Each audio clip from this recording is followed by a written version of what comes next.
Ngrihen akuzat penale për autorin e sulmit ndaj sinagogës në Pittsburgh që shkaktoi 11 viktima. Sekretari Matis takohet me ministrin e jashtëm saudit dhe kërkon transparencë në hetimin e çështjes Khashoggi. Brazilianët votojnë sot për të zgjedhur presidentin e ri të vendit.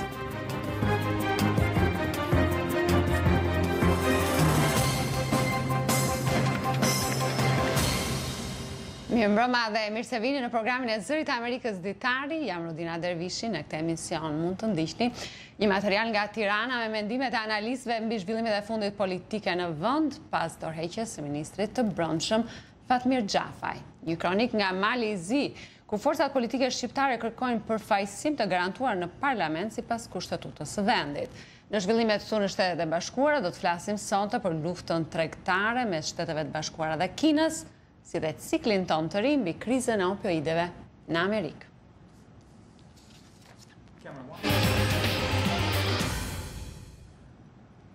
Autoritetet që hetojnë vrasjen masive në një sinagogë të Pittsburghut që la 11 të vdekur e quajnë atë një krim urrejtjeje. Duke bërtitur të gjithë hebrejt duhet të vdesin, sulmuesi armatosur hyri të shtunën në sinagogën e Pittsburghut gjatë shërbimeve fetare të sabatit, duke shtënë ndaj besimtarëve të shumë që ishin të pranishëm. Prokurorët federal njoftuan se kanë ngritur 29 akuza penale ndaj tij. 6 vet u plagosën ndërta edhe një oficer policie që u përball me sulmuesin. Sipas zyrtarëve, 2 prej plagosurve civil janë në gjendje kritike. I arrestuari 46 vjeçari Robert Bowers, banor i qytetit Pittsburgh, është gjithashtu i plagosur. Gjatë një mitingu fushate në Murfreesboro të shtetit Illinois, presidenti Donald Trump e dënoi sulmin. This evil anti-Semitic attack is an assault on all of us. It's an assault on humanity. Ky sulm i Ligë Antisemite është një sulm ndaj ne të gjithëve, është një sulm ndaj njerëzimit. Duhet të punojmë të gjithë së bashku për të hequr helmin e antisemitizmit nga bota jonë. Ky ishte një sulm i tmerrshëm antisemit. This was an anti-Semitic attack at its worst. Presidenti Trump shtoi se mallkimi i antisemitizmit nuk mund të injorohet, nuk mund të tolerohet dhe nuk duhet lejuar të vazhdojë. Në një postim vetëm pak minuta para sulmit, zoti Bowers deklaroi se Agjencia Hebraike për Refugjatët, Shoqata Hebraike për Ndihmën ndaj emigrantëve, preferon të sjellë në vend pushtues që vrasin njerëzit tanë. Nuk mundem të pres ndërsa njerëzit e mi masakrohen, po veproj. Prokurorët federal kanë ngritur 29 akuza penale ndaj zotit Bowers, ndër të tjera edhe për dhunën me armë dhe për shkelje të drejtave civile. Shtëpia e Bardhë urdhëroi uljen e flamujve në gjysmështisë deri më 31 tetor, në shenjë respekti solemn për viktimat e këtij akti të tmerrshëm dhune. Sekretari Amerikan i Mbrojtjes Jim Mattis tha se u takua me ministrin e jashtëm saudit të shtunën në konferencën e sigurisë në Bahrein, ku theksoi nevojën për një hetim transparent për vrasjen e gazetarit saudit Jamal Khashoggi. Mattis tha në konferencën e sigurisë se dështimi i ndonjë shteti që t'i përmbahet normave ndërkombëtare dhe sundimit të ligjit minon stabilitetin rajonal në një kohë kur ai është shumë i nevojshëm. Sekretari i Mbrojtjes tha se sekretari i shtetit Mike Pompeo ka pezulluar tashmë disa viza saudite dhe do të ndërmarrë masa shtesë kundër personave përgjegjës. Ndërkohë, sipas një raporti të agjencisë Associated Press, avokati i përgjithshëm i Arabisë Saudite mbriti sot në Turqi. Ai pritet të takohet me hetuesit turq që po shqyrtojnë vrasjen e gazetarit Khashoggi. Votuesit në Brazil po votojnë sot për zgjedhur presidentin e ri të vendit. Vëzhguesit thonë se zgjedhjet mund t'i fitojë një kandidat i ekstremit të djathtë. Kundërshtarët thonë se fitoria e tij do të kërcënonte një nga demokracitë më të mëdha në botë. Kongresmeni brazilian Jair Bolsonaro, kandidati presidencial që sondazhet e nxjerrin edhe përsi në zgjedhjet e sotme, është quajtur Trumpi tropikal për qasjen e tij luftarake, pikpamjet përçarëse dhe qëndrimet e tij kundër elitës politike. Një ish komandant i ushtrisë, Bolsonaro është kritikuar gjithashtu për lëvdatat e tij për diktaturën ushtarake të Brazilit dhe për komentet fyese ndaj homoseksualëve, afrikano-brazilianëve dhe grave Mesazhi i zotit Bolsonaro është se Brazili është bërë një shtet jo funksional dhe se një udhëheqje fort nga një person jashtë sistemit aktual politik është i nevojshëm për të rivendosur rendin. Gjatë fushatës, ai shkaktoi protesta pas komenteve se gabimi kryesor i diktaturës ushtarake ishte se nuk vrau më shumë njerëz dhe se nëse zgjidhet president, ai do të mbyllte Kongresin Kombëtar të Brazilit. Zemrimi i publikut në Brazil është rritur pasi ekonomia më e madhe e Amerikës Latine ka ngecur në recesion që nga viti 2014, ndërkohë që struktura politike e vendit është tronditur nga një skandal i korrupsionit të nivelit të lartë, rritja e krimit dhe vrasjeve. Rasti më i njohur i korrupsionit është ai i ish-presidentit Lula da Silva, i cili ndodhet në burg nën akuzat për marrje rishfetin nga firma shtetërore e naftës Petrobras. Mesazhi i zotit Bolsonaro kundër korrupsionit dhe shtetit jo funksional ka gjetur mbështetje në mesin e shumë brazilianëve. Sipas sondazheve të fundit, Bolsonaro dhe partia e tij e vogël social-liberale ka mbështetjen e 57% të votuesve, ndërsa Fernando Haddad, udhëheqësi i Partisë së Punës, që ka qeverisur Brazilin nga viti 2003 deri në fillim të 2016-s, mbështetet nga 43% të votuesve brazilian. Sot është raundi i dytë i zgjedhjeve presidenciale në Brazil. Në raundin e parë të votimit më 7 tetor, i cili ngushtoi numrin e kandidatëve në vetëm 2, zoti Bolsonaro doli i pari me 46% të votave.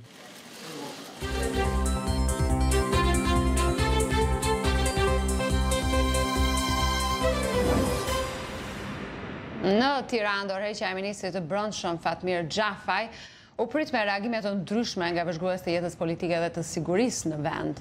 Ata besojnë se largimi i zotit Xhafaj nga detyra është shenjë e tensioneve në radhët e socialistëve dhe presioneve që bëjnë ndaj tyre grupet kriminale.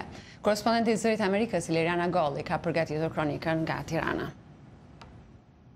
Analistë i jetës politike dhe policorit të Shqipërisë mendojnë se dorëheqja e ministrit të punëve të brendshme Fatmir Xhafaj është treguesi i lidhjeve të forta që kanë grupimet e botës së krimit me grupime brenda radhëve të socialistëve në pushtet. Ndryshimet e fundit nga kabinetin qeveritar dhe dorëheqja e ministrit të brendshëm shpreh deri diku krizën me cilën ndodhet majoranca në mandatin e dytë dhe pafuqinë e saj për të krijuar një lloj stafi funksional politik i cili të ketë legitimitetin e nevojshëm dhe besimin e madh publik, që në momentin që zoti Xhafa u vendos ministër, ai kishte kredenciale për qenë një nga ministrat më suksesshëm, por për shkak skandalit që u lidh me vllain e tij, ai humbi besimin politik dhe publik.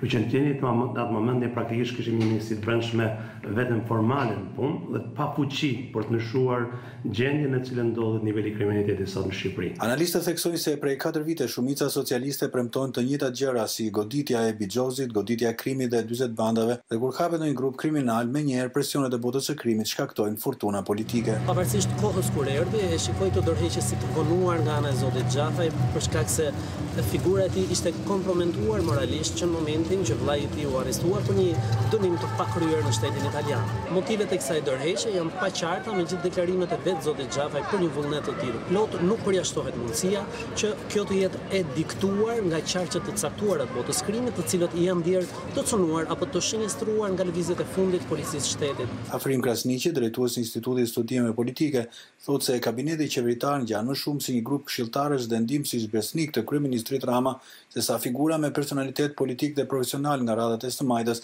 të besueshëm për të udhëhequr reforma me rëndësi për vendin. Është një tregues i frikshëm i nivelit të madh presioni që grupet e organizuara kriminale ose të korruptuara me lidhje apo jo politike arrin të ndikojnë në vendimarrjen politike, duke imponuar jo vetëm zgjedhjen e deputetëve si ndodhi në zgjedhjet e kaluara, por ndryshime ministras, qiq let kuptohet edhe rasti i fundit. Krahas vonesave të mëdha me reformën në drejtësi dhe vetimun e gjyqtarëve e prokurorëve, analistët mendojnë se po ashtu ka ngelur në vend edhe vetimun në radhat e forcave policore. Ndryshimi i kupolës së Ministrisë së Brendshme është një frymarrje për botën e krimit, pasi mund të pasohet edhe me ndryshime në kupolën drejtuese të policisë së shtetit, apo edhe mënyrën e filozofisë apo të strategjisë për goditjen e krimit. Në fakt është një lëvizje surprizë kjo e zotit Xhafaj, pasi vjen në një moment ku operacioni forca e ligjit i iniciuar për i tij kishte padur rezultatin më domethënës atë të goditjes së 4 grupimeve kriminale me aktivitet në 12 qytete të vendit. Analistët besojnë se shtytja e institucioneve ndërkombëtare ndaj autoriteteve shqiptare është mjeti kryesor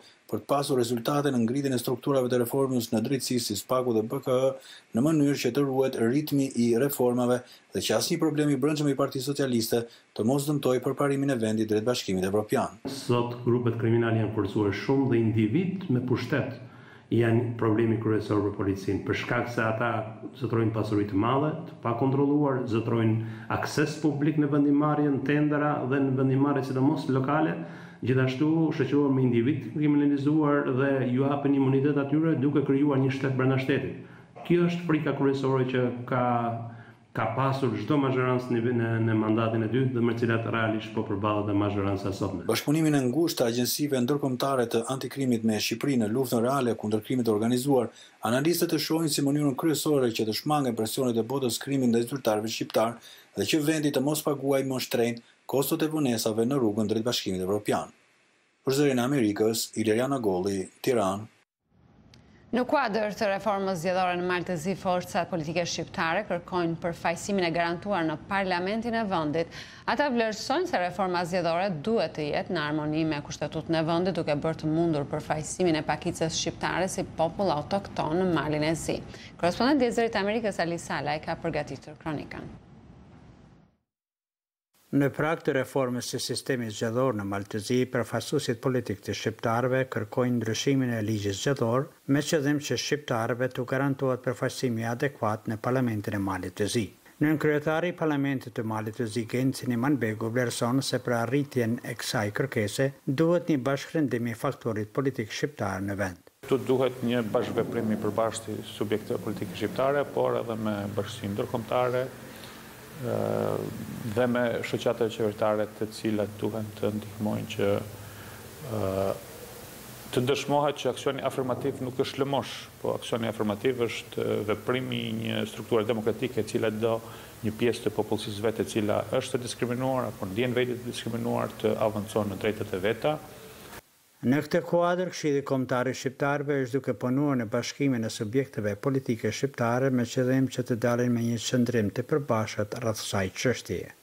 Këshilli Kombëtar duhet të luajë një rol unifikues të subjekteve politike shqiptare dhe jemi në kontakt me ta. Në mbledhjen e fundit të Këshillit Kombëtar kemi hapur këtë për diskutim dhe besoj se në koordinim edhe me partitë gjitha subjektet politike shqiptare ne do dalim me një qëndrim për ligjin për propozimet që do t'i bëhen ligjit të ardhshëm zgjedhor, ku shqiptarët kërkesë kryesore ndërmjet të tjerave do të jetë përfaqësimi autentik i shqiptarëve, domethënë vendet e garantuara. Ndërkaq analistët e pavarur shprehin të rezervuar rreth kërkesës së shqiptarëve për ndryshimin e ligjit zgjedhor. Rrethanat politike kanë ndryshuar edhe për momentin partitë politike shqiptare nuk e kanë më fuqinë politike që kanë pasur dikur dhe unë mendoj që dikush tjetër apo një pakicë tjetër për momentin ka marrur rolin e liderit sa i përket pakicave në Maltezi.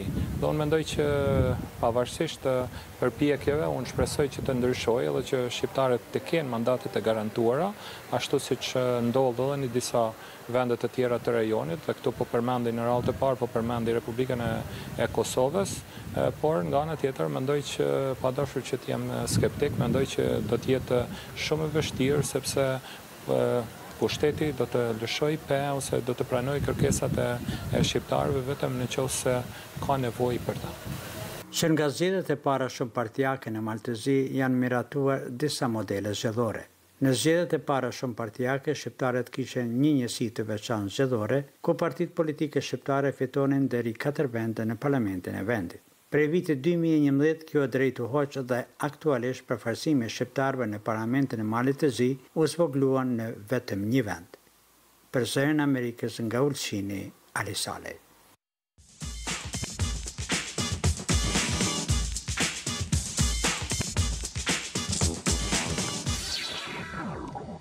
Fermerët amerikanë po punojnë tokat e tyre këtë vjesht, ndërsa vazhdojnë mosmarrëveshjet tregtare mes Shteteve të Bashkuara dhe Kinës, dikur një nga importuesit më të mëdhenj të misrit dhe sojës amerikane. Siç njofton korrespondenti i Zërit Amerikës Kane Farabau, ekziston një pasiguri lidhur me ndikimin që kjo luftë do të ketë në të ardhurat e fermerëve këtë vit, pasi kultivuesit ende nuk e kanë ndjerë ndikimin nga lufta tregtare në rritje. Ndër shqetësimet në rritje me cilat po ndeshet fermeri nga Illinois, Bob Gerke, është gara me kohën për korrin e misrit dhe sojës. Ai shpenzon deri në 14 orë në ditë në fermën e tij. Shqetësimi më i madh tani për momentin është përfundimi i korrjeve para mbërritjes së rreshjeve të borës. Por shqetësimet e tij nuk përfundojnë me kaq.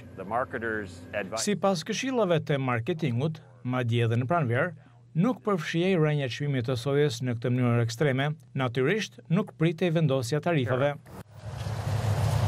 Fermeri ka fjalën për tarifat kineze mbi prodhimet amerikane të dritrave, një lëvizje hakmarrëse pas vendosjes nga Shtetet e Bashkuara të tarifave mbi çelikun dhe aluminin kinez. Është një problem i madh për një fermer, i cili e përfshin atë në të ardhurat nga ferma. Tamara Nielsen, drejtore për mallrat në Biron e Fermerëve në Illinois, është e shqetësuar. Është viti i 5 rresht i rënjes së të ardhurave të fermerëve. Mendoj se si vjet është rënja më e lartë që nga viti 2012. Ajo thotë se njoftimi për një marrëveshje të mundshme tregtare me Shtetet e Bashkuara, Meksikës dhe Kanadas për të zëvendësuar marrëveshjen NAFTA nuk ka ulur shqetësimet e fermerëve. Mbetet për të parë nëse kjo marrëveshje është arritur sepse tarifat e çelikut dhe aluminit ndaj Meksikës dhe Kanadas janë ende në fuqi dhe kërcënimet e tyre për tarifa hakmarrëse janë në fuqi. Fermieri Gërki shpreson se dekada negociata dhe marrëdhënie me Kinën do të sillin rezultate, duke përmirësuar humbin e fermerëve përmes mbajtjes së hapur të tregut më të madh të sojës amerikane. Kishim marrëveshje tregtare që po funksiononin dhe tani për një periudhë 6 mujore shumë gjëra janë prishur, ndoshta dhe shkatëruar. Sa kohë do duhet që kjo të rregullohet? Një pako ndihma financiare prej $12 miliardë nga Departamenti Amerikan i Bujqësisë supozohej se do të qetësonte fermerët. Megjithse ndihmon në kompensimin e humbive nga çmimi i ulët i sojës, fermieri Gërki thotë se nuk e ndihmon me produktet e misrit. Është pak dhe s'ka vlerë, ka shumë burokraci.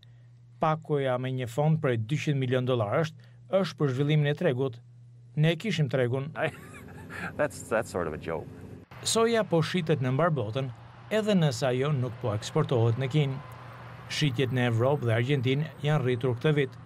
Atëherë shtrohet pyetja, apo sjellin rezultate taktika tregtare të presidentit Trump dhe administratës së tij?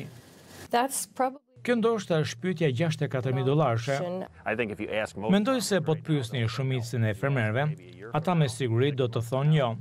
Por nëse i pyesni pas një viti ose 6 muajve, ata mund të ndryshojnë mendjen.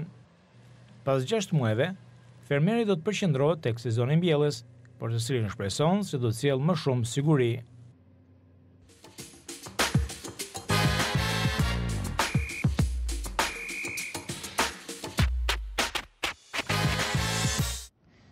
Do të flasim tani për krizën e opioideve këtu në Shtetet e Bashkuara. Në fillim të këtij viti, gazetarët e Zërit Amerikës Chris Simpkins dhe Jeff Swiker realizuar një projekt të gjatë një vjeçar për dokumentuar krizën e opioideve në Shtetet e Bashkuara, siç përjetohet ajo nga amerikanët luftojnë me këtë epidemi në jetën dhe karrierën e tyre.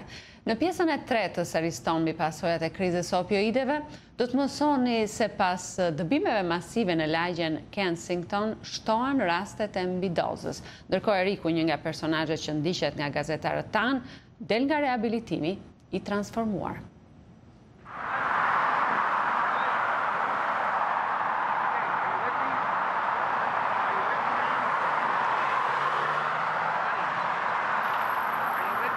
Since the evictions of the first 2 encampments down in Kensington, the overdoses have skyrocketed.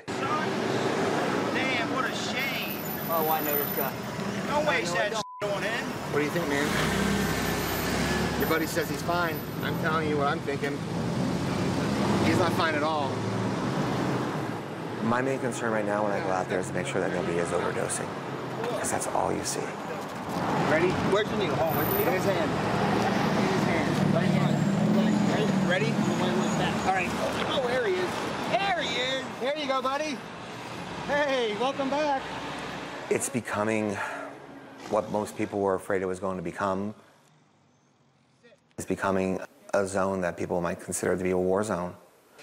The community here in Philadelphia rallied behind the mission of Philly Unknown. Now there's an advisory committee with the nonprofit. Can we do some separate female bags with some female products. They have now taken on certain roles within the nonprofit that now there's an event coordinator, now there's an inventory supply person. They show up and they prepare compassion bags. What we try to do is take whatever supplies we have, get them out on the streets, so the outreach is never ending. Since the evictions have taken place in Kensington, the atmosphere has become a lot more tense. There are more and more overdoses. There are more and more people. There are more and more hostilities. It's become a more violent area. I'm seeing younger, when I say younger, you know, 24, 23, 20, 19 years of age. There's some that I probably think are younger, but they won't say it. Do you have any in Narcan? No? Educating those out there in addiction about harm reduction, where they can go to get help, explaining the concept of Narcan and traveling in pairs, explaining the concept of getting off the streets. It's become a very daunting task.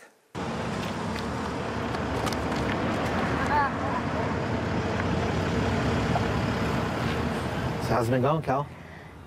It's going. It's going? It's going. Pathways came out to offer housing. I'm now, I think, 10 years later, at the top of the list. That's amazing. How do you feel about that? It's exciting. I know that it's still a process. It's still going to be a little while before I'm actually in a place. Okay. So you need to also get yourself in touch with the occupational rehab and the transitional therapy that you need. How about some steps towards that? Are they going to help you with that, or is it something you need to go elsewhere for? That's a good question. Very good question. I don't really know too much yet. Okay. So there's a series of events that can happen there, but there's that one huge event that has to happen. Right. It's getting off the drugs. Right. And this is the same thing we've spoken about each time. Yes. Find it inside of you to make it work and get the hell off the streets. Because in 30 days, I'm afraid that if we have this conversation again, we're only going to be right back where we started. I will. All right? Yep.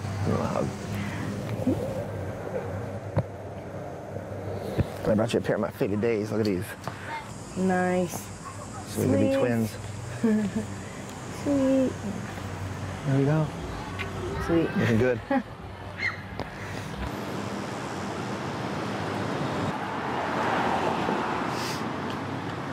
Today is 9 days of sobriety. I feel good. I'm setting up to do some major things. I got a sponsor. I got a home group. I go to meetings regularly. I do what's asked from me at the program. I want to get a t-shirt business started. I got some stuff today, artwork stuff, to work on my projects. Coloring and drawing helps me deal with issues. I've been working on my health. I got my teeth today. Congratulations. Thank you so much. You're the best. I came out of that office and I felt like a new man. You know what I mean? Every step I take in this process, I feel better and better. Every day, I feel better and better. The path that I'm on now is the right one, you know? This would be my first goal, to restore this whole place. Mike is one of those guys that wants to go and make a difference. He has spent the last 10 years of his life in recovery, basically. And he is clean, he is sober. And he wants to help and lead others and believes that this is his calling, that this is his mission. Mike's a warrior. So you've seen Kensington change over the last 9.5 years. Yes, I have. Some great changes. Can I share something with you that I haven't told anybody? Please. I noticed a trend that on every corner, people are standing on them selling pills, opiates, outright. And nobody's noticed this. You know, I mean, there's no police presence to disband it or discourage it. Who's trying to get a handle on the opiate crisis? I don't think anyone is. I don't know where this is going to end up. I can't even begin to see what the next 5 years is going to be like under these circumstances. Unless we get a hold of this crisis, unless we find suitable, proven ground for treatment, unless the communities become a community and get engaged in what's going on in that community, unless the politicians decide to stop making this about money and fame, I don't know where Kensington is going to go. I can't see a direction for it. You know what I mean?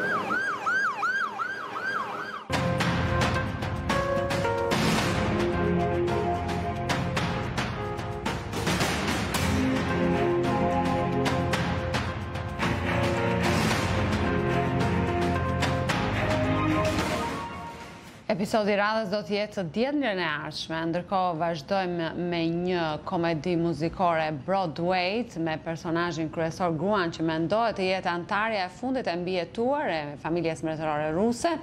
Ky muzikal fillon së shpejti një turne në Shtetet e Bashkuara, Evropë, Azi dhe Amerikën Latine, por ironikisht Rusia është vendi ku muzikali Anastasia nuk do të shkojë gjatë këtij turneu. Lluvia en las ventanas, camas de hospital. Anastasia, vajza e vogël e Tsar Nikollës së dytë, vërtet ka qenë ruse, por sot roli i saj interpretohet në spanjisht, gjermanisht dhe koreançe. Muzikali Anastasia do të vazhdojë të jepet në vende të ndryshme të botës. Që në fillim zbuluam që shfaqja jonë tërhiqte audienca në mbar botën. Në mesin e spektatorëve ka njerëz që flasin në të gjitha gjuhët e botës. Por në rusisht ende jo. Muzikali Anastasia nuk ka për të shfaqur gjatë turneut në atë dheun e vet historik. Pengesat nuk lidhen me politikën apo lingvistikën, por historia e Anastasias dhe familjes së saj ka një kuptim më të thellë dhe më kompleks për rusët. Muzikali do të duhet të rikonceptohet për publikun rus. Me këtë nënkuptoj kodin kulturor ku bazohet mentaliteti rus. Ne e shohim historinë tonë ndryshe nga amerikanët apo europianët. Megjithatë, Dmitri Bogachev nuk donte që muzikali të jepej në fillim në Moskë. Bogachev është i vetmi rus mes 700 antarëve të ligës së producentëve të Broadwayt. Thjeshtëzimi i subjektit për të bërë më i pëlqyeshëm për familjet bëri që shfaqja fillimisht të jetë e suksesshme në New York. Muzikalin vijnë ta shohin familjet me fëmijë të vegjël dhe adoleshentë. Atyre u duhet shpjeguar revolucioni i vitit 1917, ekzekutimi i familjes Romanov. Këtë nuk ka pse t'ia shpjegosh publikut rus që do ta shihte këtë të panevojshme, thot producenti. Shfaqja Anastasia jo vetëm që arriti sukses në publik. Ajo mori 2 emrime për çmimin Tony në vitin 2017 për aktoren më të mirë dhe për stilizimin e kostumeve. Beautiful musical. Është një shfaqje muzikore shumë e bukur. Aktorët janë të mrekullueshëm. Skenografia është më e mira që kam parë deri më sot. Skena realiste të lumit, pyllit, borës. Është një shfaqje fantastike. Shfaqja e muzikalit Anastasia në vende të ndryshme të botës nuk ishte diçka e vështirë. Shumë nga këngëtarët e kanë ditur që nga fëmijëria kush ishte Anastasia dhe ç'përfaqëson ajo. Anastasia ishte një model për mua në fëmijëri dhe vazhdon edhe sot. Shumë të reja frymëzohen prej saj, një grua e fortë, e pavarur që bën gjithçka për të arritur synimet e saj dhe e zgjedh vetë drejtimin e jetës. Muzikali do të zhvillojë turne në Shtetet e Bashkuara deri në fund të nëntorit dhe më pas do të shkojë në Europë. Ende nuk dihet se kur do të shkojë në Moskë, dukesha e madhe e Rusisë. Ishin këto materialet e përgatitura për ditarin e sotëm. Ditari mund të ndiqet drejt për drejt në faqen tonë të internetit zëriamerikës.com, si dhe në Facebook. Këtu ndajemi së bashku duke uruar një javë të mbarë.